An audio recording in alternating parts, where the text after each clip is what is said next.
Shall we get started? Yes, ma'am. Mataji, should we record or not? We are not sending. If you wanted to save audio, we can record. Otherwise, not. When I went to India, they stopped doing. Yeah, when I went to India, they stopped doing audios. Oh, okay, no audios, right? Okay, no problem. Yeah, this is good, Mataji. Prabhuji, you're there, Prabhu? Yes, Mati, I'm here, Mati. Yeah. Start, Hi, Krishna. Thank you all so much for joining us today. And we are very, very fortunate to have His Grace Sundaranand Prabhu, who is to all of you. He's known for his teaching skills and also his taste for Srimad Bhagavatam. So we are very honored to have him on the call. Prabhuji will be covering Canto 2, chapters 7 and 8. So these are two chapters. You'll be getting an overview of both these chapters in continuation. So thank you so much, Sundaranand Prabhu. You can now take over the call. Hare Krishna. Sure. Thank you so much, Mati. Let me get to that screen. Yeah.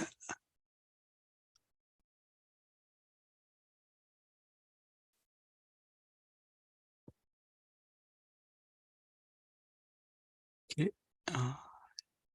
You can see the screen, okay, Mati? Yes, Prabhu. Okay, Thank perfect. Yeah, Hare Krishna. Hare Krishna devotees, please accept my humble obeisances. All goes to Sri Prabhupada. So we'll offer brief prayers and then we'll get started.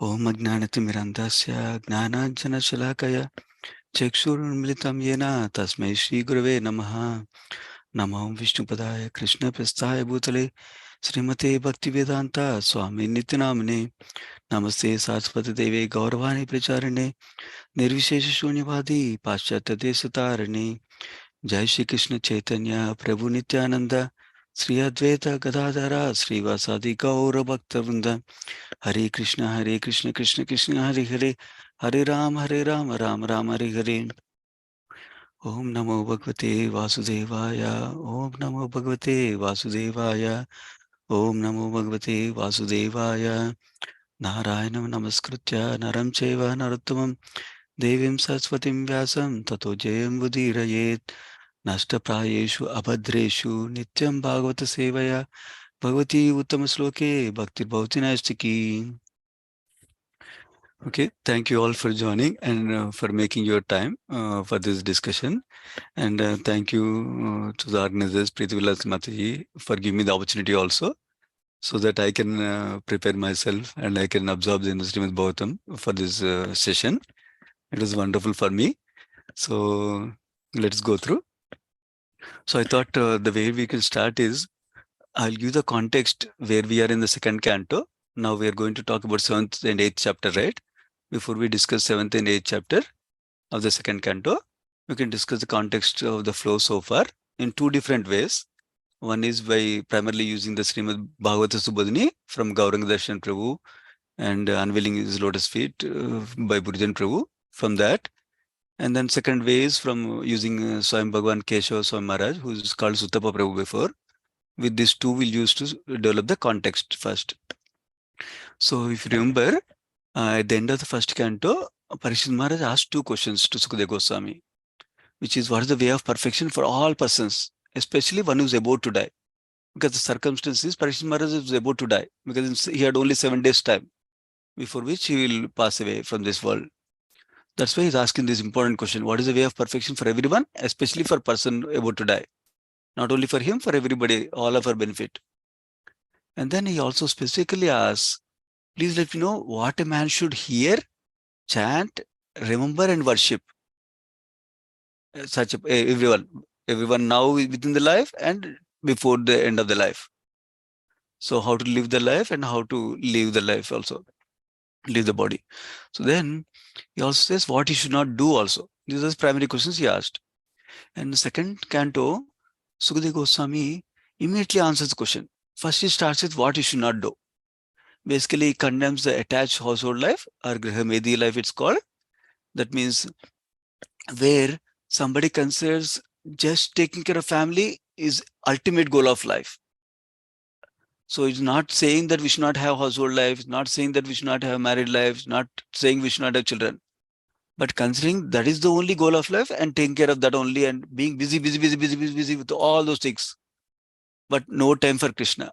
That is what he condemns first in the first 3 verses, 2 to 4 verses.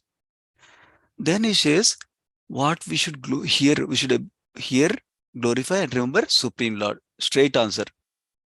And then in the next 2, basically first 3 chapters, he first makes a statement that Bhakti Yoga is the best process to achieve perfection in life. Then he sees so many people in the audience, sages with different backgrounds and different inclinations towards, from based on their consciousness for perfection. So it addresses what each of their preferences are, like Ashtanga Yoga, Karma Kanda, Jnanapath, and even demigod worship he talks about. Then this is all talked about in Bhagavatam to contrast with Bhakti Yoga and to establish how Bhakti Yoga is the topmost, easy, simple, fast for getting perfection, like that. So many adjectives we can use. We'll also see in another slide those details also. Basically, first 3 chapters of the second canto were talking about how Bhakti Yoga is the topmost. That's the main point we need to take. And in these verses, if you need to take one verse, that one verse is that Akama Sarva Kama Va Moksha Kama Udaradi Tivra Bhakti. This verse is glorifying the Tivra Bhakti. That means intense devotion service we need to do to achieve perfection. Whether we have all desires doesn't matter, or we don't have any desires at all, material desires doesn't matter, or we have desires for liberation only. Still, if we perform intense devotion service, we can achieve perfection for sure. How do we do intense devotion service? By not just doing mechanical devotion service, not just doing complacently devotion service, not just doing just touch of devotion service, touch of this, touch of this, touch of that, like that, but with full focus or devotion service and connecting everything in connection with Krishna. That's one. And actually, Swayam Bhagavan Keshav Maharaj uses nice principle that by being honest with ourselves, and also we can increase the intensity by increasing the quantity of our devotion service, quality of our devotion service. This can be and or. We can use any of them. Either quantity of devotion service, quality of devotion service, difficulty of devotion service we take up, that means different responsibilities we take, and the responsibilities we take up in devotion service for different services, for responsibility for others to guide them. So that's how we can increase our intensity of devotion service he describes. So it can be either or and also, because for some people there is not enough time, then you increase the quality. Some people we have some more time to increase devotion service, we increase the quantity, like that. That's the first 3 chapters. Bhakti Yoga is the topmost. Next, after this, Parikshit Maharaj asks questions from Sukadeva Goswami, asking him to describe the primary and secondary creation, which are called Sarga and Visarga. And Sukadeva Goswami answers like any other nice devotee would do, by reference to previous discussions that happened already on this topic, or by looking at scriptures, like that, right? So here, Sukadeva Goswami describes by referring to Brahma and Narada's conversation. Of course, before this, he praises Supreme Lord, glorifies Supreme Lord, and then he refers to that conversation.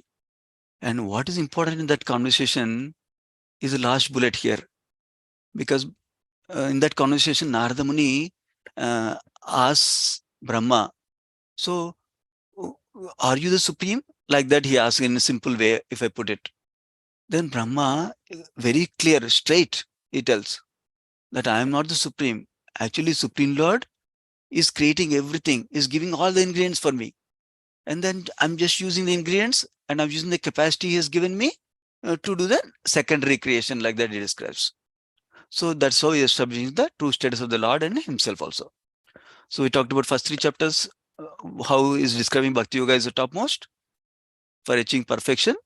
And then 4th chapter, we hear how the introduction of Parikshit Maharaj asking questions about creation, and Sukadeva Goswami introducing the conversation of Brahma and Narada. That's what we see in the 4th chapter. Now, 5th chapter and 6th chapter onwards, you heard last week about Narada. Remember, now we are from the original Bhagavatam goes into one conversation, into another conversation, like that, right? From Sutta Goswami to says of Naimisaranya. From that it enters into Sukadeva Goswami and Parikshit Maharaj conversation. From that, currently in this canto, it's going to Brahma and Narada Muni conversation. In some other, it also goes to Maitreya Muni and Vidra conversation later on also. So this Brahma and Narada conversation, Narada Muni is asking 6 questions. Primarily about the all connected to the universe and universal creation, he asked the questions. So some of the questions are answered in the 5th chapter, some of the questions are answered in 6th chapter. Essentially, if you don't remember anything, all we can remember is 5th chapter and 6th chapter. Essential point is saying is, Supreme Lord is everything. That is a simple point is saying in detailed way. What are those? Some of those we can see here. In 5th chapter is saying all the different ingredients or characteristics of universe, like elements, including jivas actually, karma, kala, swabhava, means nature, are not different from Vasudeva. Then he says, Narayana is the shelter of what did you see in the universe? That is what taking shelter of.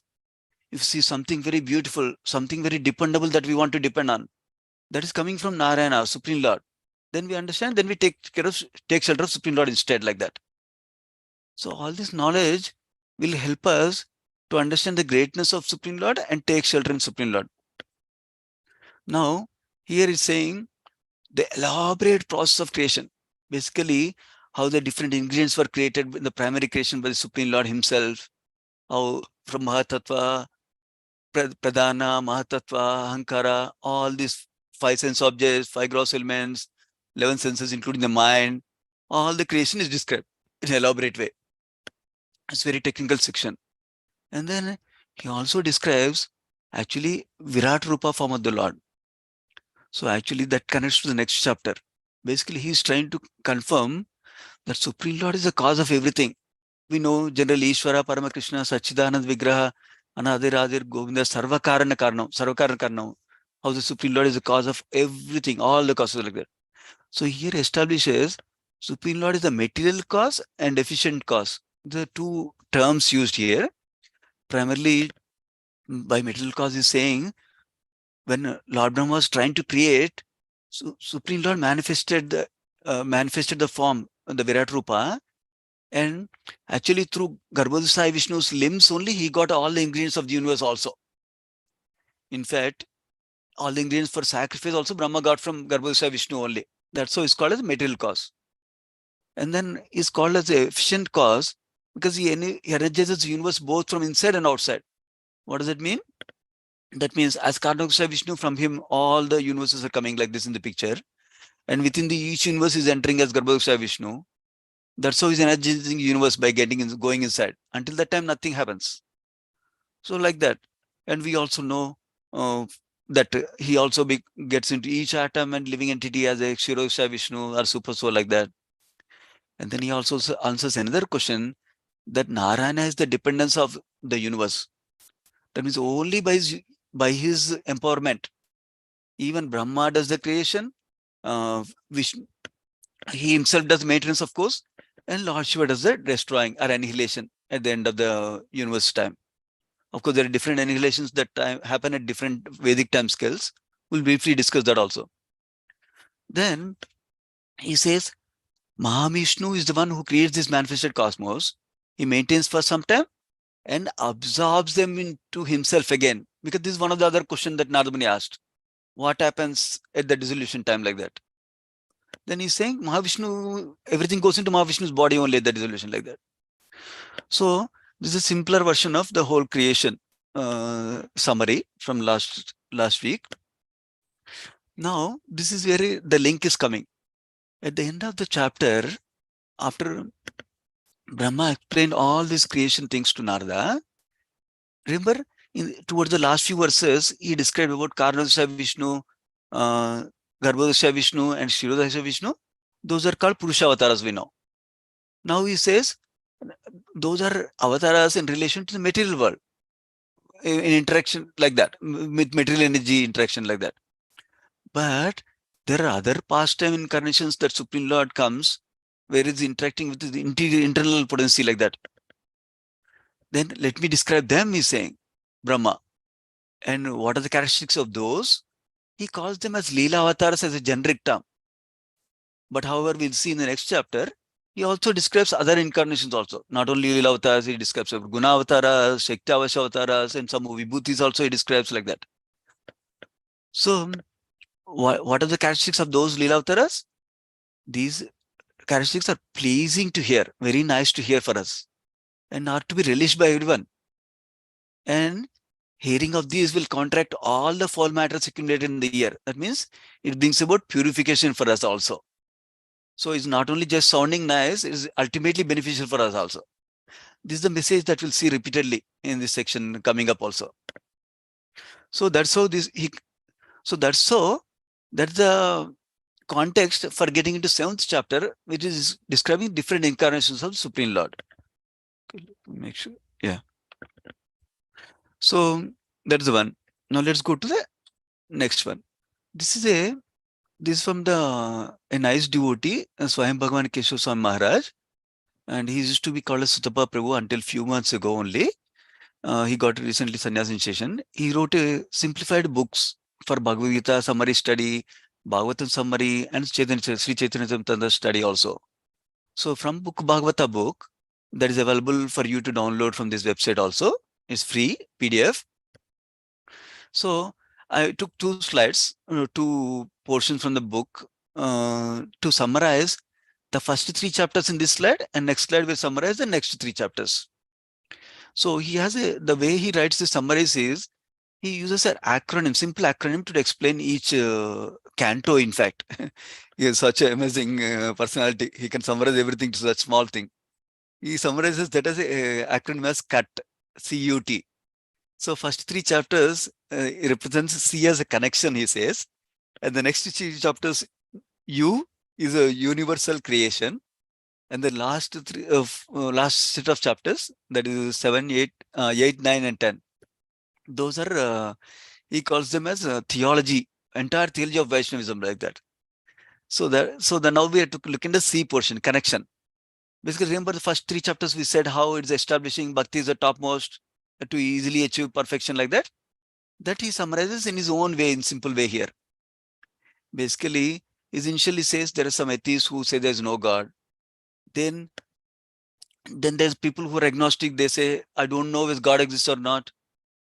And there are theists. Within the theists, there is a different class of theists who believe that there's a God. But then there are different classes of worshippers based on their consciousness and based on their understanding, based on their inclination.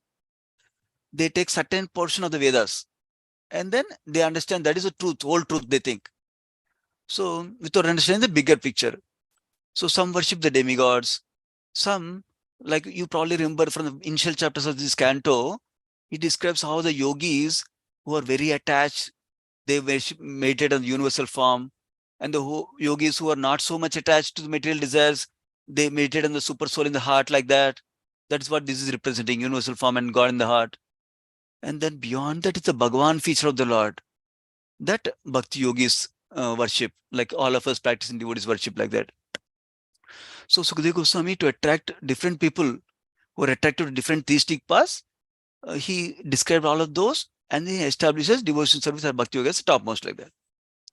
Now, this bottom portion is summarized nicely. Why is Bhakti considered the highest practice or the topmost practice or the best practice we should take up, like that? So simple, nicely put it together.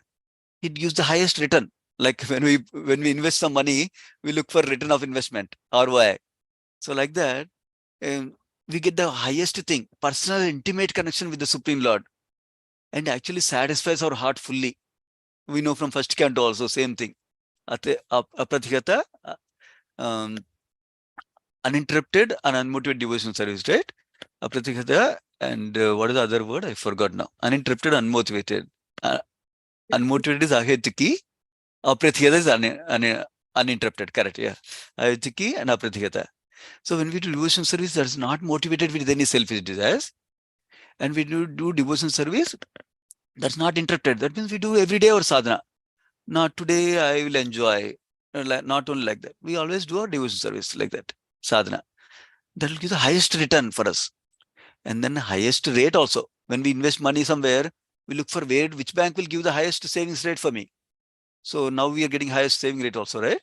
So this one, it says, when we do sincere and serious practice, it yields a divine experience very quickly.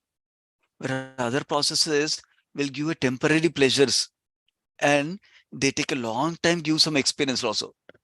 Whereas bhakti gives the experience quickly, divine experience quickly, like that. It's all relative terms, remember? And then reachable. So that means, whereas processes like Jnana Yoga, Ashtanga Yoga, you require a lot of austerity or a lot of speculative capacity. Whereas bhakti is reachable for everybody. Whether somebody is of this caste, that caste, doesn't matter. Somebody small, big, male, female, doesn't matter. We know from Bhagavatam also stories, right? Prahlad Maharaj, from the womb itself, he became a devotee. Dhruv Maharaj, from a few years old itself, he became a devotee. Like that, Ajamila, at the end of life, he became a devotee. Like that, different ages, anybody can take up bhakti. And we also see not only Brahmanas, Kshatriyas, Vaishyas, Sudras also can take up devotional service. So many different variations. It's reachable for everybody. And then this is an eternally available option, which can be embraced at any stage of life. That means, irrespective of, we don't need to think, oh my God, I did not know bhakti. My parents did not know bhakti when I was born, so I'm doomed. I'm not getting perfection. Not like that. We can always get, whenever we found out about bhakti, we can start there and achieve perfection. And of course, it's reliable. That means it gives immediate results and eternal results, which remain with us forever. For example, I came to know bhakti only a few years ago. Then I started bhakti as sincerely as I can now. But let us say I make progress only 3%. Then next life I can start with 3%. Whereas other process, even if I do 3%, now next life I need to start from 0%. So that's the beauty of Bhakti Yoga, like that. So not only Srimad Bhagavatam is saying this, our acharyas who revere Srimad Bhagavatam, and they all assert, like Sridhar Swami, Jiva Goswami is quoted here, our Bhakti Yoga is not only easy, simple, natural for us as a spirit soul, and is free from trouble, and is also only source of happiness for us as jivas. Now we go to the next chapter. So this chapter, this section, remember, now we are, after the cut acronym that he has, we are explaining now, universal creation. This is from chapter 4, 5, 6, and 7, 4 chapters. So now, this is a simple way of putting it also again. With this, we are not only giving the context, we are also giving the next chapter also. But we'll go through that. Basically, here is describing how these 4 chapters are describing so that we can understand the whole mystery of creation. Of course, we may not understand every single detail, but we understand the big picture, and we carry some impressions in our heart, which are very important for our bhakti. We'll describe why. So he's putting into 3 categories basically. Why? We need to know about why this creation, first of all. That is the mystery of creation, understanding. So this material world creation and annihilation is happening regularly in a cycle to allow conditioned souls like us to play as we like, because we desire to play apart from Krishna. We desire to enjoy apart from Krishna, like that, right? To give us an opportunity, to give us a sandbox to play with. And then also give us an opportunity to rectify ourselves, purify ourselves. Understand this is not the place. My best place is to the spiritual world where we'll be happy and satisfied always. So to understand that, to give that facility for us. That's why this material world creation is happening again and again. And at the annihilation time, based on our consciousness elevation, we get another body again, if we don't perfect our life, of course. Then when is this creation happening? When is the annihilation happening? That is being shown by this picture. Because we have very little time, I will go through briefly only, but still we'll go with enough detail. Basically, the way to understand this picture is, many of you might already know. So the top line is the entire life of Brahma. That means from the time is born, from this time is death. That is 311 trillion years. This is so 311 trillion years, that is 36,000 kalpas are days of Brahma is described, and equal number of nights also. So within that days of Brahma, one day of Brahma is being expanded here, which is also called a Kalpa. That is 432 billion years. It seems. During the one day of Brahma, there are 14 Manus that come to rule. We know this. It's also explaining in this Bhagavatam is explained clearly also. So then the 14 Manus, each of them rules about 71 Divya Yugas. What does Divya Yuga means? Divya Yuga means cycle of 4 yugas, because Vedic time is, Vedic perspective of time is cyclical in nature, right? 4 yugas: Satya Yuga, Treta Yuga, Dwapara Yuga, and Kali Yuga. Like that, 4: Satya, Treta, Dwapara, and Kali Yuga. So these are called Divya Yuga. 71 such Divya Yugas make one Manvantara. Okay. So in these 4 yugas, we are there in the Kali Yuga now, like that. So when we see this whole expansion of the time scale, we can imagine what is our 100 years of lifetime, and in this universal time scale, we need to impress on our mind and heart this point, because that helps us in understanding the insignificance of us and the greatness of Krishna, both also at the same time. So that we can see. And then how is this being done? How is this whole creation is being done? The material world is created by the energy of the Supreme Lord. He manifests in the beginning of creation by the penance of Brahma. And then also there are 9 Prajapatis who are helping him in the creation. They are all known as the 9 great sages. And then when the maintenance is happening, even though Vishnu is meant for maintenance, he's supported by who all? By devotion service. There are devotion service to the Lord Vishnu, our factual religion. Okay. Then different demigods and the kings of different planets who maintain the world, they're all supporting the maintenance also. Of course, we know annihilation is happening with the help of Lord Shiva and Rudras. We know that also is done. But the creation, now, what is the benefit of knowing all this detail? Is there any significance for it? He's describing, Prabhuji, Swamiji, Maharaj is describing in one angle. Of course, there's another angle described in the end of 7th chapter, we'll also see. Okay. So this angle, this is simply putting, we'll understand by going through this creation pastimes, the greatness of Krishna, number 1. That means, see, from Krishna, Mahavishnu, all these creations came, all those Purushavataras came from Krishna only. Of course, there's whole lineage how he comes. And then all these elements came from Supreme Lord himself. Then all of us are part of him only.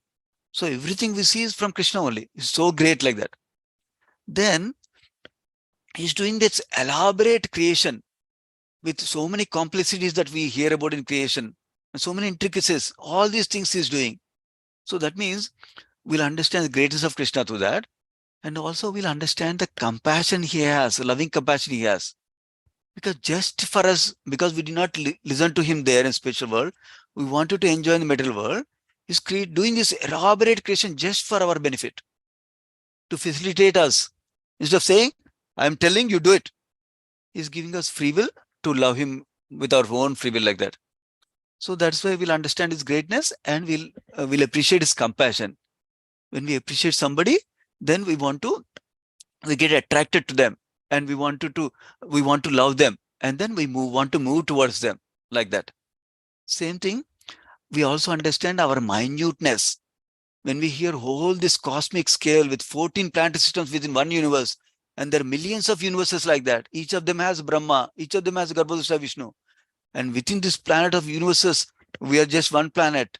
Within that one planetary system, we are just one earth, small thing. So many descriptions will come in 5th canto. Like that, whole world is there within that one country, one state, one city, one street, one home, one small living entity. We are. That also we can understand the minuteness or insignificance. Then we'll not be attached to the idea, I am the enjoyer, I am the center of this whole universe, like that. That's what is being described. And then also it gives the overall confidence in scriptures for us, unshakable faith in scriptures. Because that helps, all these things will help us nourish our bhakti so that we can perform bhakti so nicely. So what is that overall confidence we get? When we see so many descriptions of these, Many of these things in Bhagavatam match with even our modern science also. If let us say I have faith in modern science, several of these things are proved by modern science after so many decades and centuries now. So for example, distance between Earth and Sun, Earth and Moon, science predicted one value earlier. Now they're coming closer and closer to the Bhagavatam prediction, or Bhagavatam given values already, Vedic scriptures given values already. Whereas Bhagavatam was there even before instruments are there, before telescopes are there, before great instruments are there, Bhagavatam already has it. When we see that, wow, how come Bhagavatam knows all these things beforehand? That means we can depend on Bhagavatam, Shabda Brahman. So that faith will get. Then we can take instructions of Bhagavatam so nicely in our heart, so that we can practice bhakti sincerely and go back to spiritual world. That's the other purpose of describing this universal creation. So now going to the next. Now we'll go into the 857. Okay, now we'll go into the chapter 7. The way I thought about is chapter 7 is describing about the incarnations of the Supreme Lord, whereas chapter 8 is describing different questions only, whereas the answers will come primarily in the 9th chapter and 10th chapter. So I'll focus in this presentation mostly on 7th chapter, and we'll browse through the questions in the 8th chapter primarily. Okay, because the answers in 9th chapter with the Chatushloki verses, and that's where you get the real answers for all the questions described in the 8th chapter. Now going to 7th chapter, because there's so many incarnations, we'll breeze through with understanding some of the key principles. But I want to tell, remember, when we understand the purpose and what are we meant to get from a section of reading of Srimad Bhagavatam, then it helps us to take it in fully in our heart. So a few things I'll mention.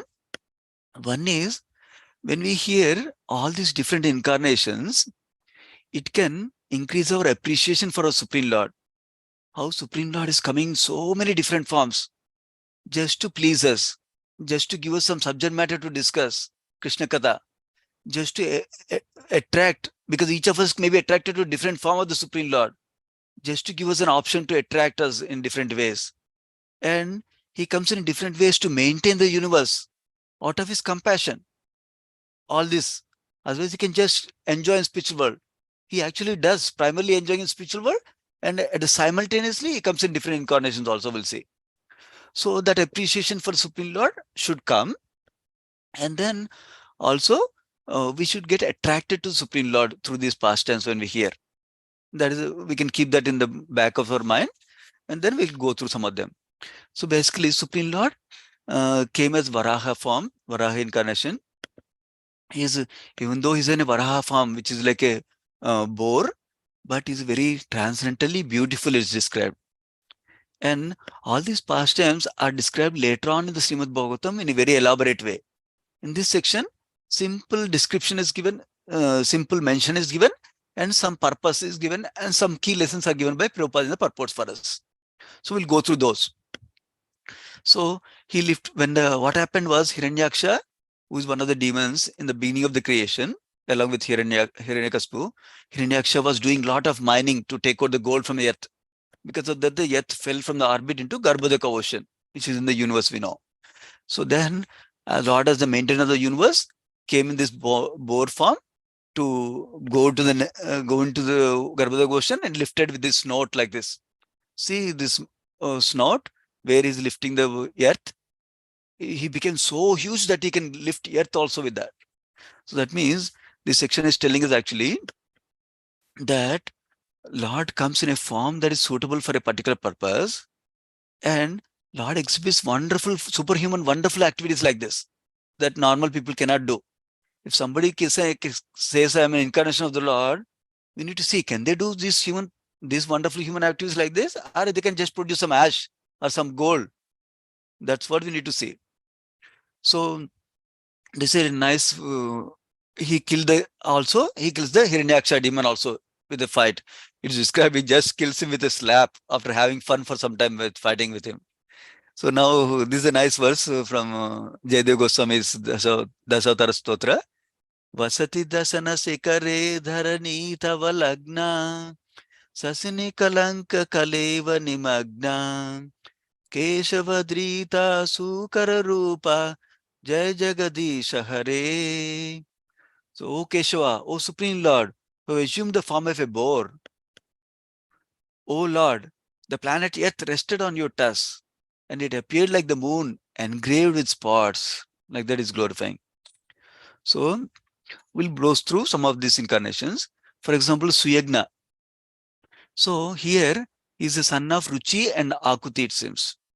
And he became Indra in one of the Manvantaras, and he diminished the miseries in the 3 planetary systems, it seems. That is why he was given the name of Hari by Swayambhu Manu. And the purport tells that our scriptures actually gives the authentic, who is the incarnation, who is the father for them, which place he will come, like that also it gives. If somebody says I'm incarnation, we need to ask, we need to see, is he mentioned in scriptures? His father name is mentioned in scriptures? The place of appearance mentioned in scriptures? Like that we can see Prabhupada writing in purport. Next is Kapiladev. Kapiladev is born to son as son of Karda Muni and Devahuti, both exalted devotees. And then he spoke the science of self-relation to his mother, and he liberated her in the same lifetime is described. So, Lord Kapiladev described her Sankhya philosophy, which is meant for devotion service only, not something else. And then he helped her realize the personal form of the Supreme Lord. And she went back to Vaikuntha Loka, where Lord Kapila also exists. Remember, in Vaikuntha, in the spiritual world, different Vaikuntha Lokas are there for different forms of the Lord. Like Narasimhadev has one Vaikuntha planet, Kapildev has one Vaikuntha planet, Pradyumna, Aniruddha, like that. So like that, she went back to Vaikuntha Loka. So purport Prabhupada writes, simply by following the instructions by Lord Krishna or Lord Kapila, even now, we can obtain the highest benefit even today. So we don't need to think, oh, I don't have son like Kapiladev who can instruct me. I don't have a friend like Krishna for Arjuna. We can benefit from these instructions even if we take them in our life and apply them now, right now. So then next he goes to Dattatreya incarnation. So Atri Muni did the worship of Supreme Lord, and Supreme Lord satisfied from him, he comes before him and says, I have given myself to you, like that. And it's called Dattatreya. And he purified Yadus, Hayas, etc. by his lotus feet dust, and they obtained both material blessing and spiritual blessing. That is the focus Prabhupada writes in the purport, material and spiritual blessing point. That means by doing devotion service, we don't need to be worried. I cannot get that, I cannot get that, I cannot get that. Supreme Lord gives us whatever we need in our life to be happy, both materially and spiritually, like that Prabhupada writes in the purport. So when we understand that, instead of doing something for this, something for that, something for the bhakti, we should focus our valuable time, energy, and enthusiasm to be fully engaged in the bhakti of the Supreme Lord. Then other desirable achievements will automatically come like that. And then we should be cautious about not offending any devotees. That's also a point Prabhupada makes in the purport. Another important point Prabhupada makes is Sage Atri was in Vatsalya Rasa. That means parental mode. That's why Krishna came as his son, like that. So in this purport, Prabhupada emphasizes one point. Generally, parents serve the children most of the time, at least. They're meant to serve, children are meant to serve parents when they're becoming older. But the majority, most of their young age, everything, parents serve children so much, and children just depend on parents, like that. That is why some devotees want to serve Krishna in this mode also, like that is described. Prabhupada is describing the purport like that. So now going to the 4 Kumaras. 4 Kumaras, these are the names of 4 Kumaras: Sanaka, Sanat Kumara, Sanandana, and Sanatana. And they appeared from Brahma. And when Brahma performed austerities for creation, because remember we heard about secondary creation Brahma does, after Supreme Lord gives the ingredients, so to create forms and everything. So that is what he's talking about. During that time when he did austerities to create Praja, that time Kumaras came, it seems. Then Kumaras, before Kumaras was born, the spiritual truth, spiritual wisdom was lost, it seems, at the end of the previous Kalpa. That means previous day of Brahma. But in this day of Brahma, they establish spiritual truth very clearly. So everybody was convinced what is the spiritual truth like that. In the purport, Prabhupada writes, these 4 Kumaras were incarnations of the knowledge of Supreme Lord. Prabhupada writes in the first canto, 3rd chapter, that they are like a Shakti Avashavatara with knowledge potency of the Supreme Lord, like that he writes. So now, then Lord Brahma is describing to Narada Muni about Narnarayana incarnation. They are the son of Murti, who was the daughter of Daksha, and also Dharma. Dharma is their father, basically. And then, at least in this world, when they appeared like that. And then they came to exhibit their personal way of austerity and penance. And what happened was, they're showing by their example how to do the austerities and penances for perfection. And then Cupid and his associates, they want to break his vow like that. Vow was brahmachari, like that. Then Supreme Lord expands from him so many beautiful girls, it seems. So they're so beautiful. Even one of them is Urvasi is described. And Indra sends them, it seems, Cupid to disturb their penances. But then they are so beautiful that Cupid himself is falling flat for them, basically. So that's why, that's one thing described. That means they did not get disturbed. In fact, Cupid only is mesmerized because of the beauty that the Supreme Lord created. And then also in this section, in this verse is described that Lord Shiva, this is referring to another incident. Some time ago, Lord Shiva was disturbed by Cupid again, it seems. And that time, Shiva became angry, and with his wrath, he burned him to ashes, it seems. So that's why Cupid doesn't have body for some time. We hear in the 10th canto also, Srimad Bhagavatam, later on, how Pradyumna pastime it comes in. So, but in case, this comparing the relative position of Shiva and Supreme Lord, basically. So he's saying that Supreme Lord doesn't even get that neither lust, nor anger, nor wrath. Supreme Lord doesn't have those things like that. So that's what is being described here. And purport expands on that also. So the few important points in the purport is human life is meant for tapasya with great vow of celibacy. That means we're all meant to take brahmacharya training before become grostha, ideally. Though I did not get the opportunity myself, but ideally we can give the opportunity for our children to get trained properly before taking up grahastha ashram. So they cannot get into entanglement of attachments, but they lead a responsible grahastha life and cultivate devotion service also.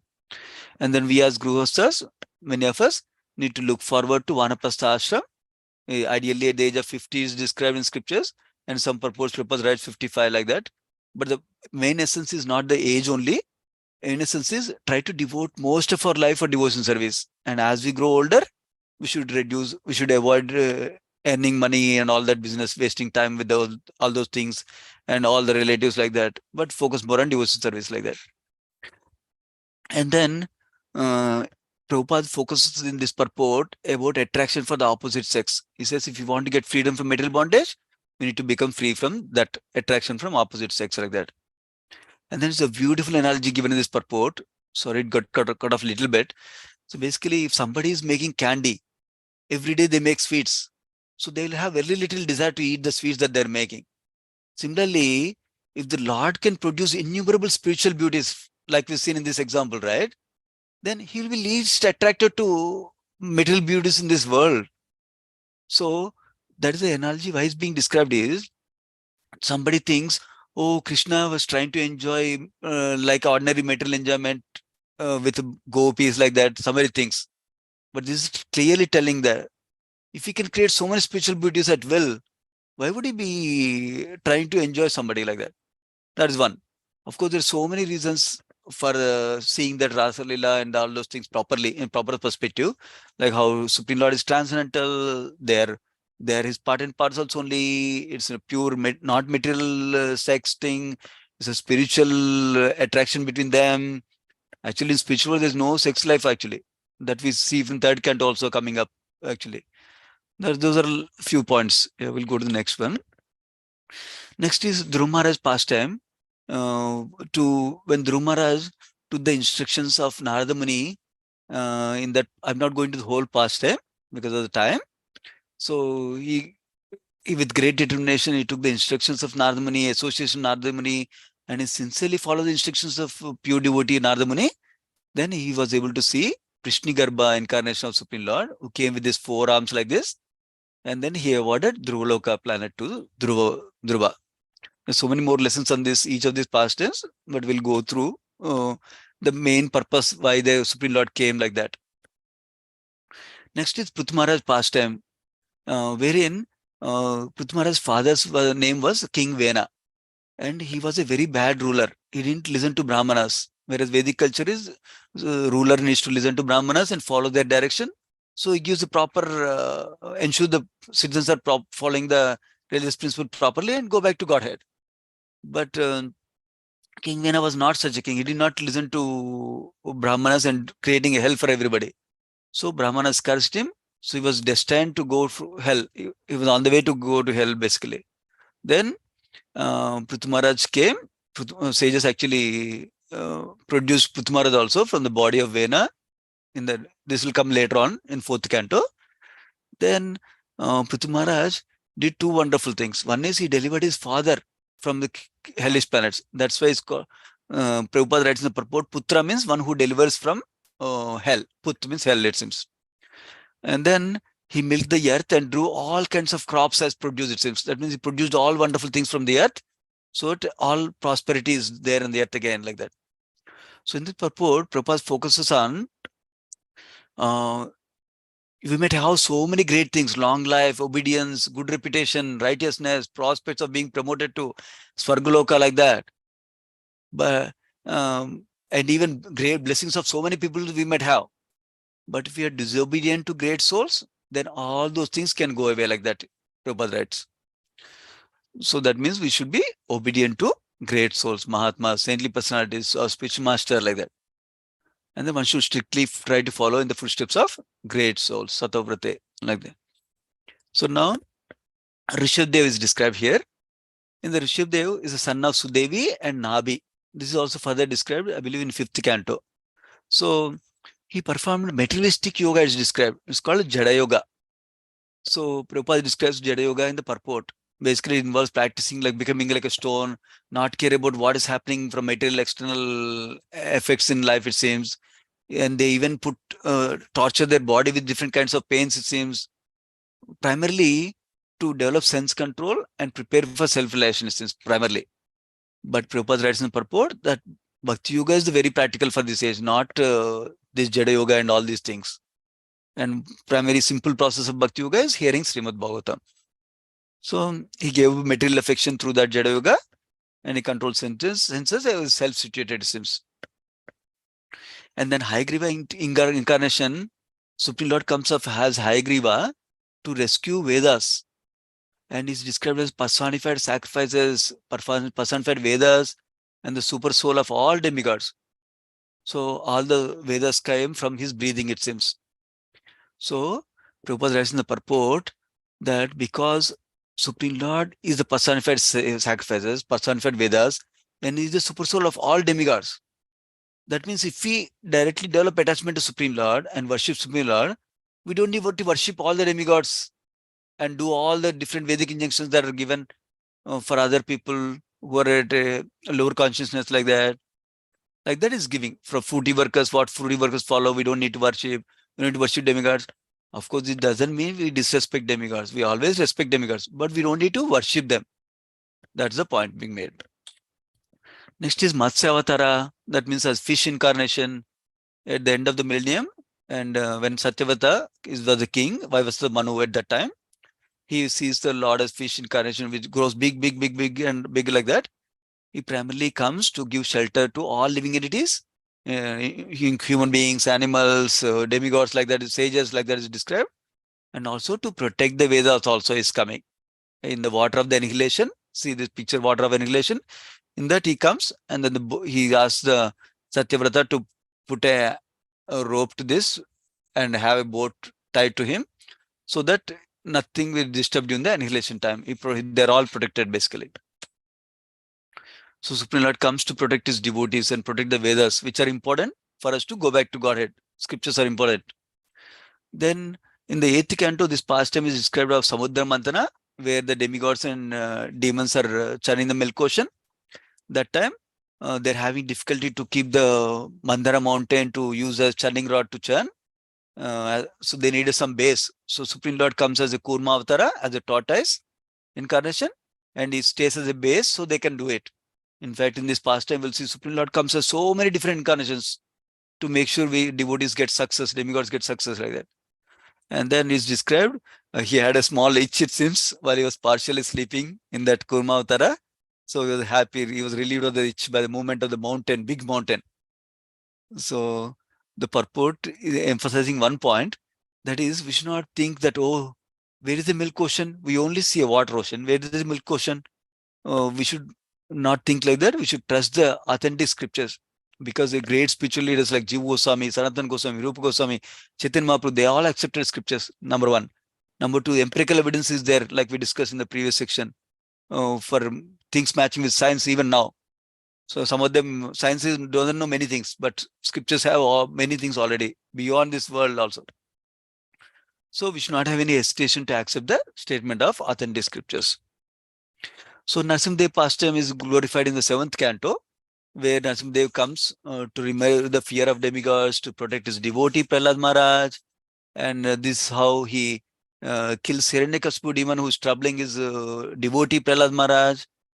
And the lesson we learn from this pastime is that materialistic plans of godless demons, if you think that there's no God, we'll do the best we can to get everything going, they will be frustrated. All those plans will be frustrated. Like Hiranyakasipu, how his plans were frustrated like that by the all-powerful Lord. Going to the next verse, Hari incarnation. This was a Gajendra pastime, wherein Gajendra was an elephant who was, as you can see in the picture, most of you might know the pastime, where his leg was caught by the crocodile. And then Gajendra, because of his previous lifetime devotion service, see, this is important, because of his previous life devotion service, Supreme Lord reminded him of the prayer. So he could offer a lotus flower, see, Patram Pushpam Phalam Toyam. He's offering a lotus flower and is praying to Supreme Lord. He got the remembrance from Supreme Lord and is praying like that. And he offers beautiful prayers, and Supreme Lord comes as a Hari, and he uses his Sudarshan Chakra to kill the crocodile and takes it back to the spiritual world. So some of the purport glorifies, Prabhupada is explaining some of the beautiful glorification that Gajendra is doing for him. First is, he says, your holy name and yourself is not different, like that, number one. Number two, he says, you are Adi Purusha, the original enjoyer, because you are creator of everything. That's why you're the original enjoyer. If you know that point, it's not that I know Krishna is the enjoyer, not like that. If you know that Krishna is the enjoyer, that means we know we are not the enjoyer. Then we offer everything to Krishna, and then only we accept his remnants like that. That is the understanding. And he glorifies him as Akila Lokanada, Lord of the universe. That means he's also Lord of the elephant. If he's Lord of the universe, that means the protector of everyone. But he protects his pure devotees first. Why? Because they fully depend on Krishna. That is why.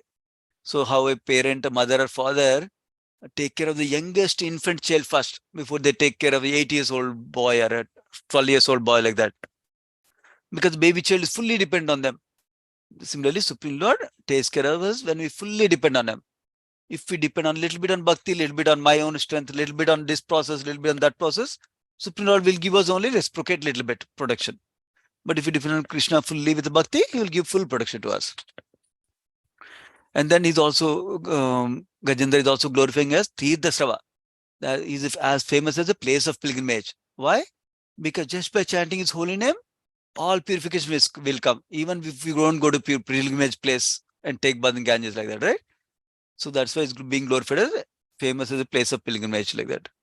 So, but that doesn't mean that we commit sinful activities consciously. That's an offense to the holy name. But if we accidentally, unconsciously, because of staying in Kali Yuga, commit some sinful activity, then we can be delivered by the chanting of the holy name like that. So his Supreme Lord is glorified as Namadeya, one whose holy name is worth chanting, like that.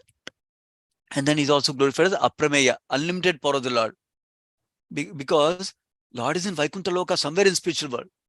But you could hear the prayers of Gajendra in here, in the material world. And then he came so quickly also.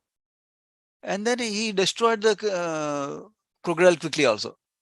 that is describing the omnipotency of the Supreme Lord, great potency of the Supreme Lord, that he can do anything from anywhere. He can appear simultaneously in different places at the same time also. And then we go into Muhammad Dev pastime. Basically, Muhammad Dev was appeared as son of Aditi, and he surpassed all the qualities of Adityas. Adityas are one category of demigods. And then on the pretense of 3 steps of land from Bali Maharaj, he took away everything.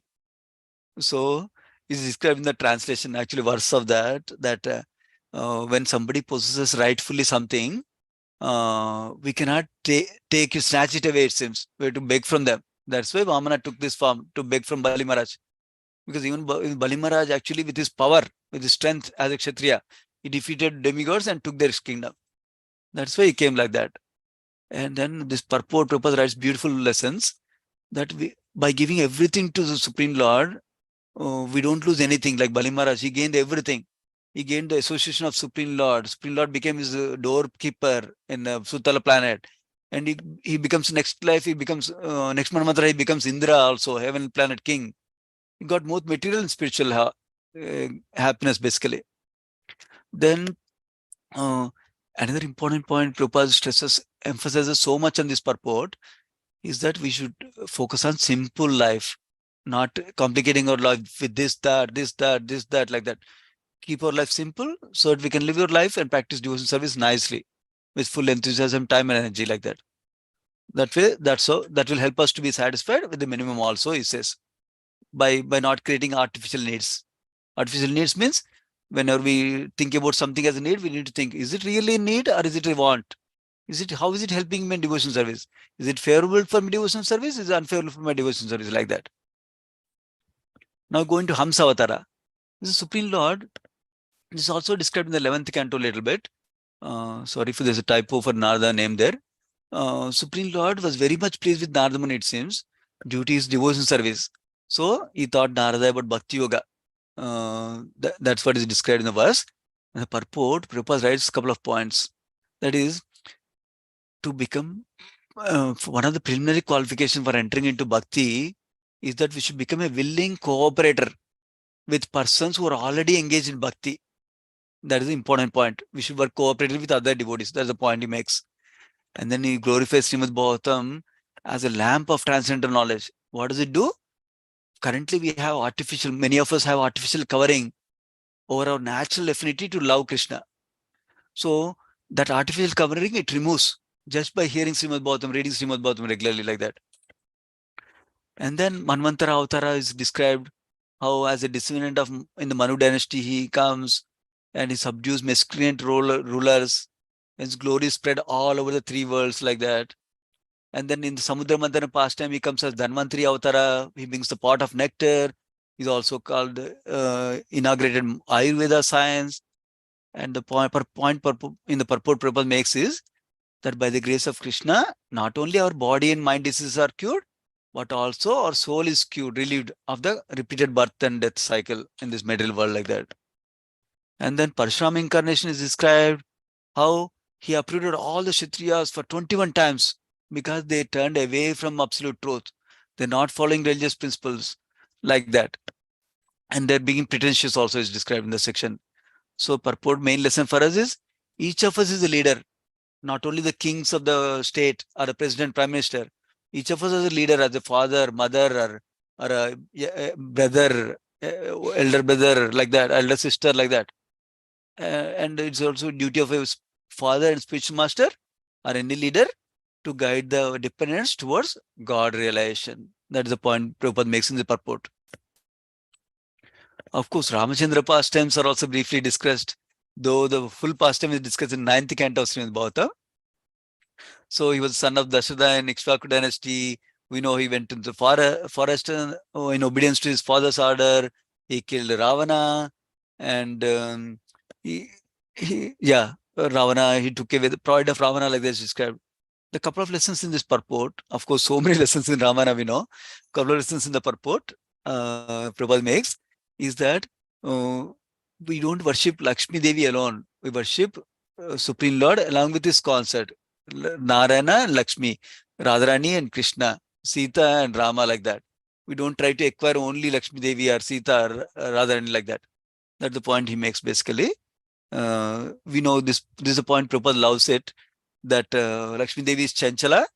So if you only worship Lakshmi Devi, she moves away. But if you worship Supreme Lord Narayana, then she will stay with Lakshmi Devi. He keeps saying in Srimad Bhagavatam purport regularly. So then other point he makes is, however powerful a jiva may be, if God wants to condemn him, no one can save him. And similarly, if God wants to protect, somebody may be so big, he'll offer all protections and nobody can harm in any way. And the next several verses are simply 10th canto coming up early in 2nd canto, beautiful pastimes of Krishna, primarily establishing two main things I noticed. One is transcendental nature of Krishna. Of course, there may be many aspects, but I'm emphasizing two aspects. Transcendental nature of Krishna and superhuman nature of Krishna. Superhuman wonderful pastimes of Krishna, like that. So when he appears also, he comes with the hair, he comes with all ornaments, and see how with cloth, any baby doesn't get born like that in the material world. So that itself shows that he is a spiritual body and is a transcendental to this material world, like that. And then some of his superhuman activities are described in this verse, like how he, as a small baby in lap of mother's womb, he killed Putana, later he killed Shakatasura, later he uprooted big Arjuna trees when he's crawling itself. That is showing, even when Krishna appears as a small baby, he's the same Supreme Lord. He doesn't have to become Supreme Lord like that. And nobody can become Supreme Lord by doing some meditation or something like that. Supreme Lord is always Supreme Lord. We remain Jiva always like that. So he didn't have to expand his form to kill Putana. As a small baby, he killed Putana. That's the point Prabhupada makes in the purport. Now, this is a Kaliya pastime most of us know. So Kaliya chastises the Kaliya.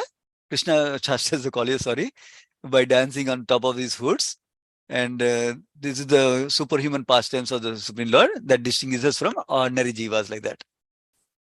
And then this is another, some more superhuman activities of Supreme Lord. He's swallowed the forest fire when all the Rajvasis and cows were in danger like that. And then here pastimes about Damodar Leela that we know, how he comes under the control of Masura Yashoda like that also, and how he pulls down the twin Arjuna trees, and how he shows the whole universe within his mouth. That proves his Supreme Lord.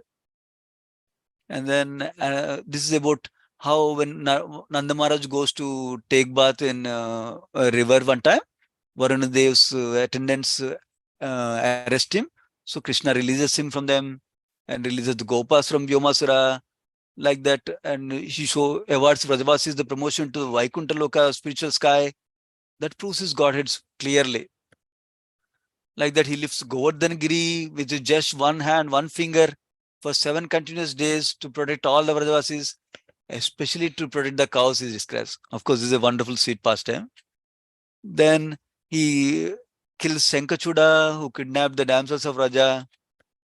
And then he kills Kamsa and several other demons mentioned here. And he awards them, main point mentioned is he awards them liberation by killing them. So even demons, when he kills, is giving benefit to them like that. That is the merciful nature of the Supreme Lord. As Vyasadeva, he compiles the Vedas for all people like us and less intelligent people of Kali Yuga.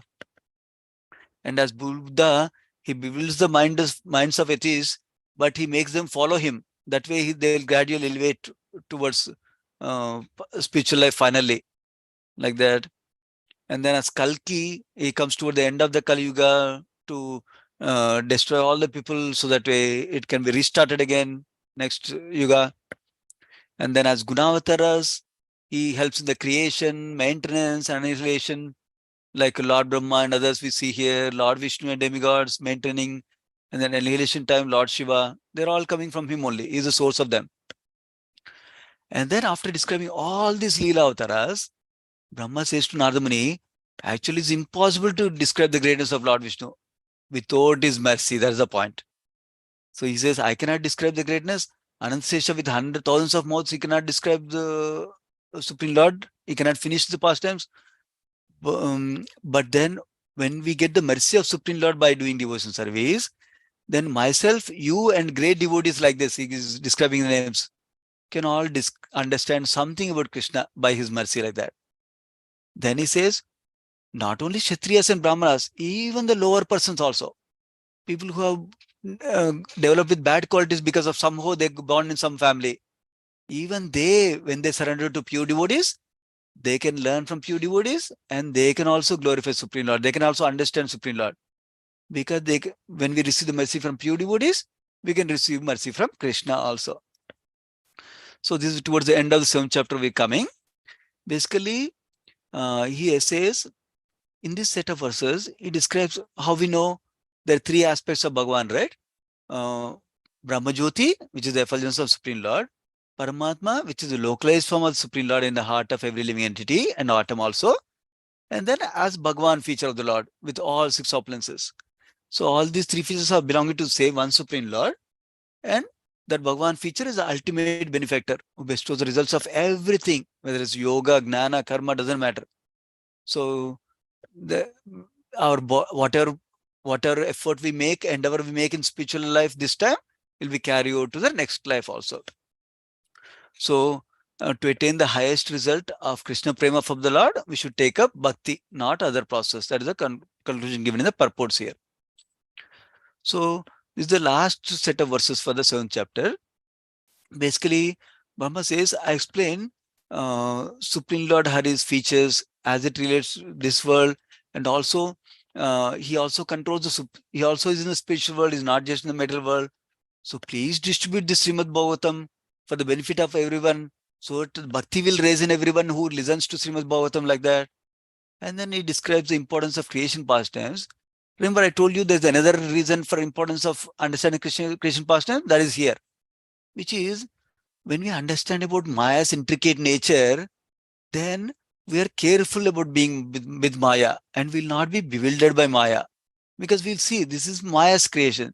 This is my mind affecting me like that. So then we'll not be bewildered by Maya. That's the other benefit he's giving at the end of this chapter, Brahma to Narada Muni. Now, sorry, I think we're already more than 1 hour. Prabhu, if you are okay, do this chapter. You only do this chapter next week. Okay, sure, Mate. Can do it in, right? Sure, Mate. Thank you, Mate. We'll do that. Yeah. Perfect. And it won't work out nicely. This space was perfect for us, Prabhu. Sure, Mate. Sorry, I intended to do both, but I could not make it in time. Sorry, Mate, about that. Sometimes we are overloading the speakers, telling them to do 2, which is sometimes not feasible. Yeah, I should have done it, but it's okay. Sure, thank you, Mate. Yeah, and we can focus nicely on each chapter and study it better, maybe. Yeah. Sure, absolutely, Mate. That will give opportunities to study also. Yeah. Yeah. Sure. Thank you, Prabhu. I really liked the summary a lot, and I enjoyed the chapter. It was very entertaining, actually. Dimensions of the Lord is discussed in this chapter. And thank you for the flow, for connecting the previous canto to this chapter, and also talking the previous canto to this canto, and then connecting the first few cantos and this chapter, first few chapters to this canto, and also bringing about Sutapa Prabhu's acronym and then relating it that way. It was all nicely weaved together, Prabhu. So thank you so much for that. Prabhu, I had 2 questions. One is about dharma, Murti and dharma, right? So Murti gets married to dharma. So this dharma is not, is one of the, we should understand him as King Dharma, meaning he was a King Dharma, or should we understand him to be Dharmaraja, who is Yamaraj? Oh, I do not remember, Mate. I'll go through that section one more time. Sure, unless any other devotees in the call, they know also they can share. Yeah. Sure, Mate. Yeah, and another thing was about, I don't know, in that Buddha incarnation, did Prabhupada write anything in the purport that there were 2 different Buddhas are discussed in the 2nd canto? Can you elaborate more about it? Yeah, sure, Mate. Basically, Vishwanath Chakravarti Thakur commentary talks about it. Basically, this Buddha was in a previous kalpa. That means previous kalpa, not previous kalpa. Not basically not in this Kali Yuga. That's the main point he makes. That means remember in each kalpa there are 71 to 72 Divya Yugas, right? So 71 Kali Yugas are coming. So in one other Yuga he comes like that, he discusses. That is what I remember, Mate, about that Buddha. Not from this Kali Yuga, but some other Kali Yuga like that I remember. Okay, Prabhu. Yeah, it was very interesting, Prabhu. So thank you so much. Thank you. Session very much. And that Hamsanta Prabhu, so they talk about him giving knowledge. Is that what he does? Yeah. And he Yeah. gives knowledge too. In this section is described as giving knowledge to Narada Muni specifically. But in the 11th canto, we hear that he gives the knowledge to Brahma and all the sages. Sages, yeah, that's right. Because they're asking the question, like, we all have the mind and the sense objects are there. They're so intricately related. How can we separate them? Is it even possible like that? To answer that questions, Brahma says, Brahma meditates on Supreme Lord, prays to Supreme Lord, and he comes as Hamsa Avatara and gives that knowledge, basically. So that's the we context. reconcile saying that among the sages, Narada was also present. So like that in the second canto, they are telling he spoke to Narada. Like That's so I understood, Mother. Yes, yeah. Okay. There it said sages, Brahma's sons, sages, like that is said in the 11th canto. Yeah. Yeah. Yeah. Very nice, Prabhu. It's very intriguing. It's one of my favorite topics also. So it was very interesting. Yeah, sure. Thank you for covering it in so much detail and picking sentences from the purports to substantiate everything. So thank you so much, Hari. Thank you, Mother. Yeah, yes. Hare Krishna. Anyone else has any questions or comments for Prabhuji? I see Mataji, any question? Hare Krishna. I just want to thank Prabhuji. It was very interesting, Prabhuji. You gave us such nice key points in each of the, it was very, the flow was very good, Prabhuji. It was very nice. Thank you so much. Thank you so much, Mother. Hare Krishna.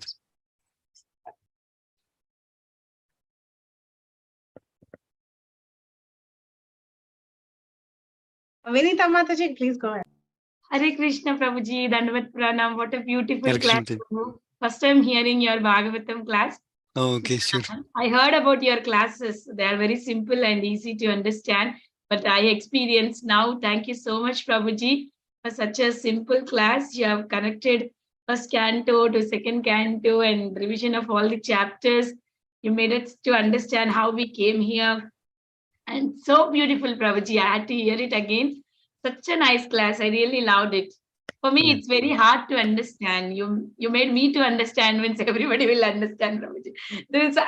It's, small kids can also understand because my knowledge is very, very, very low. I could understand when I was thinking such a simple class. Very, very beautiful, Prabhuji. Very grateful to you, Hare Krishna.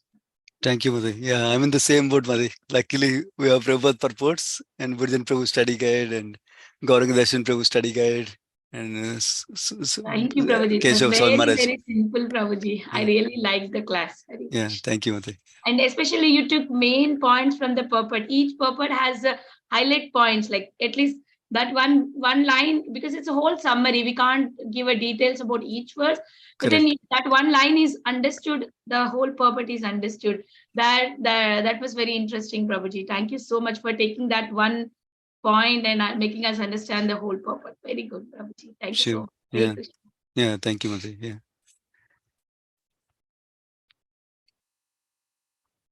Sukha Sagari Mataji. Hare Krishna, Prabhuji, Dandavat Pranam. Hare Krishna. Very beautiful class, Prabhuji, like all Mataji said. Very simple. You explained everything in simple words. And it was so interesting also the way you explained everything and connected everything. Like, I was like thinking it's like just a list of incarnations, how it'll be, but you gave the excerpt of each incarnation, the important points. It was very nice, Prabhuji. Thank you so much for churning the nectar here. I just have one question, Prabhuji. Maybe this is too much of a detail, but I was just wondering, this is discussing the incarnations of the Lord. So it says in the verse 2 that Suyagnya as the Indradeva diminished very great miseries in the 3 planetary systems. And because he so diminished the miseries of the universe, he was later called Hari by the great father of mankind, namely Swayambhuva Manu. So are we to understand that this is also the incarnation, right? That's what is being mentioned here, right? Suyagnya. Suyagnya, I do not remember fully, but one thing I remember is this chapter is not only covering Leela Avataras, not only covering Shakti Avasya Avataras, it's also covering Vibhutis also. That means Vibhutis are lower than even Shakti avatars, but Jivas also. That also is covering. But I do not remember this particular incarnation comes into which category. I do not remember, Mataji. I can look through one more time. But but the point is that this is not only Leela Avataras, even though that so starts in the previous chapter end, right? It's covering all different incarnations, including Vibhutis also. Balaram Shakti Prabhu also makes that comment in his classes to the Pune devotees.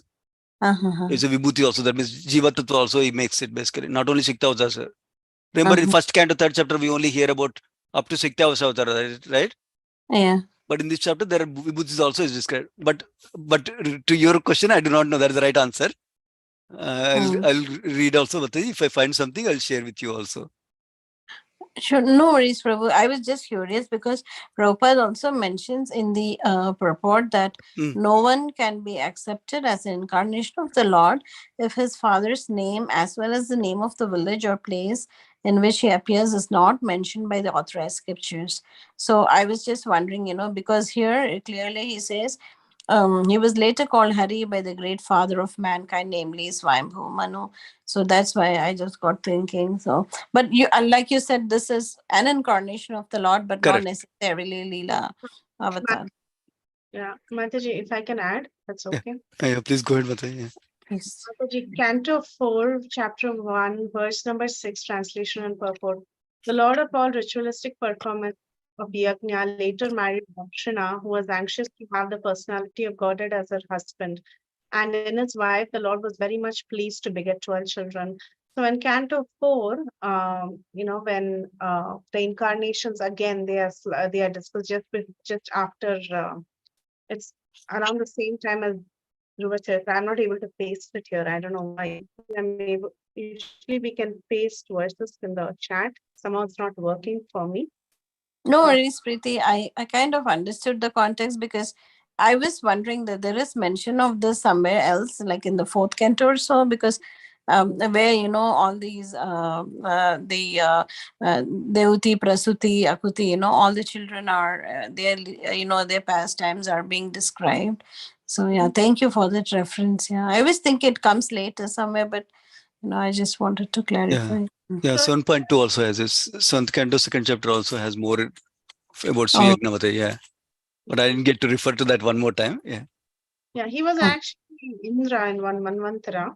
Sometimes it's that the Lord takes the role of Indra if there is no suitable candidate.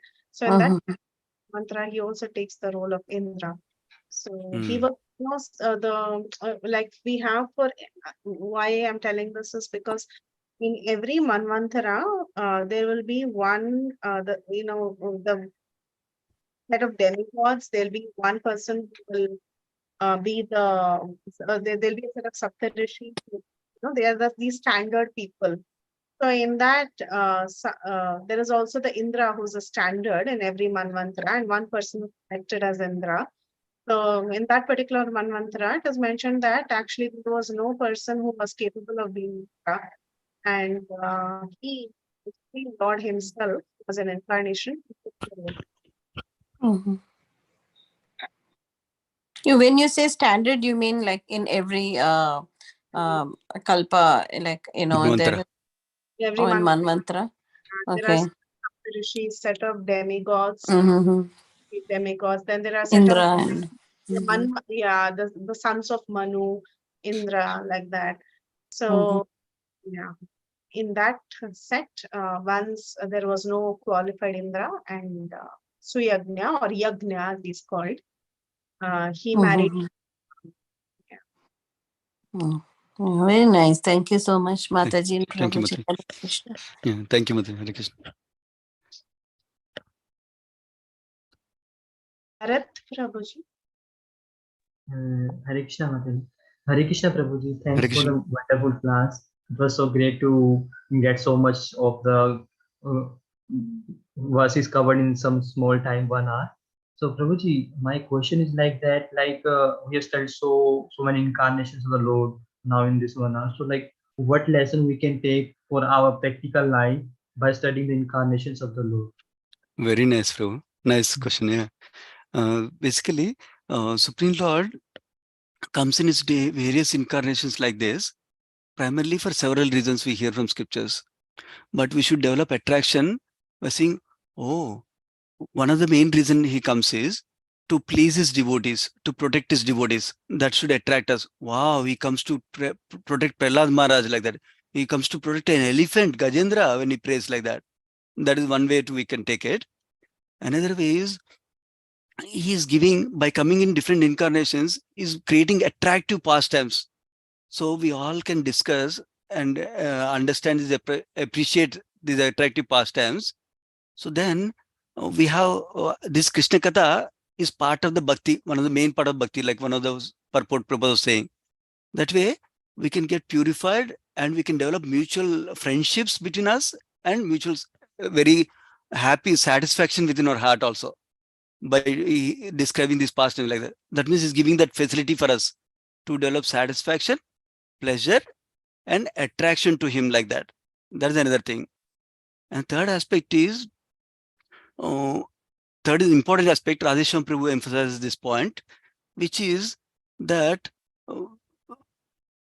initially, when we start the devotion service initially, what happens is we come up with some kind of material mentality.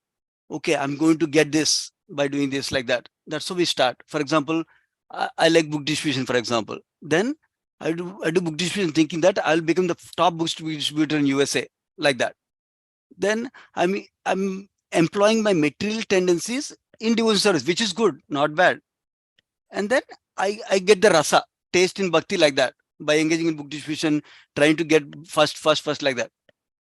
But then at some point, let us say my service changes from book distribution to something else. Then my anchor is gone now. So Radhesham Prabhu says, when we hear the incarnations and the sweet pastimes of the Lord like this in Bhagavatam, then we should develop some attraction towards the Lord through these pastimes. Wow, Lord is amazing like that. When we develop that attraction, then that becomes the anchor for us to move forward in bhakti. Now our primary motivation is not becoming first in my book distribution in USA. Primary motivation is, wow, Lord is so compassionate. He's doing so many things just for me to go back. He's so kind. He's so merciful. Like that we'll understand and it will motivate us to do more bhakti like that. That's the other aspect Radhesham Prabhu discussed, Prabhu, Bharat Prabhu. Makes sense to you? Yes, Prabhuji, very nice explanation. Thank you Sure. so much, Prabhuji. Dhanwad Pranam. Dhanwad Pranam, Prabhu. You're welcome.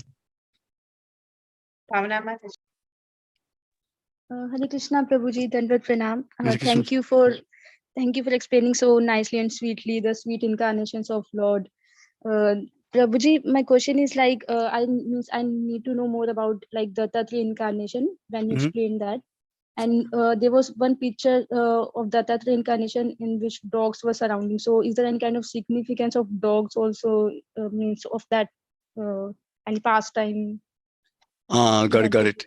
I do not remember the full pastime myself, Mataji. So I will request if any other devotee on the call knows, if you can please describe. I don't remember the pastime fully, but something to do with 4 Vedas, right? Is that what it was? The 4 dogs and the 4 Vedas, something like that. There was some connection. But you don't read so much of his pastime, so we don't know exactly what it is. Sorry, Bhavana, I don't know much about it. issue, Prabhupada didn't go into detail in the purport also. Yeah. And if I find something, I'll share so that way it can be shared in the group also. Yeah. Yeah, sure, Prabhuji. Thank you, Mataji. Prabhuji, means, can you please somewhat elaborate on the Dattatreya incarnation? Means I don't know much about that incarnation. Yeah, basically, what a little bit I know is that Atri Muni was worshipping Supreme Lord, it seems. And then and he was in a mood of parental mood that he wants to take care of like a child, Supreme Lord like a child. That's how Prabhupada describes in the purport. And with Vatsalya Rasa, like how Yashoda Mataji is in the mood of taking care of the child, like that he wants to take care of the child, it seems. So then that's why Supreme Lord says, I'll become you. I've given myself to you. I'm very pleased with you, like that. So that's why it's called Dattatreya, like that. That's what is described in the purport, Mataji. I don't know if any other details anybody remembers, any other devotees, please also feel free to share. So it will help all of us. I think in another canto, it is described in a little more detail about how that actually Atrimani wasn't clear about who the Supreme Lord is in one. So there was no proper clarity. And appeared the controllers of the universe, as we call them, the different Ishvaras together, the three of them, they appeared and they became his son. So there in a purport, Srila Prabhupada mentions that he was a mixed devotee. He didn't really understand who the Supreme Lord was specifically. But the Lord said that there is no one like me. I mean, like only I have to come, like that.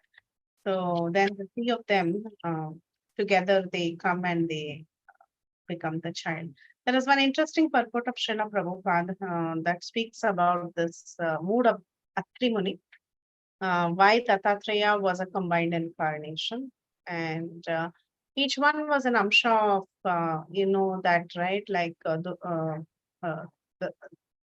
that Brahma, Vishnu, and Shiva together. There are some stories that is mentioned in Mahabharata and Ramayana, if I'm not wrong, about how exactly Atri's wife actually she served food to the babies and all that.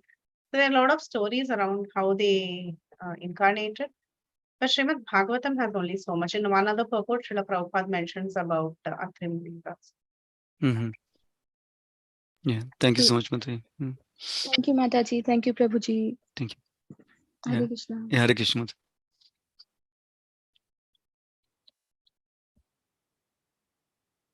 Anybody else has any questions or comments? Okay, so we can end the call here. Thank you, Prabhu. Very Thank you, Mataji. We're so grateful to you. And please do the next chapter too. Sure. Our next session, Prabhu. We'll just continue on the same lines and we can Sure. take 9. Sure, Mataji.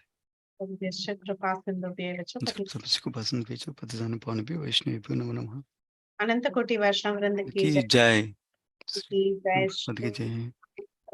Jai. His Grace Sundarananda Prabhu ki Jai. Hare All Krishna. glories to all. Hare Krishna.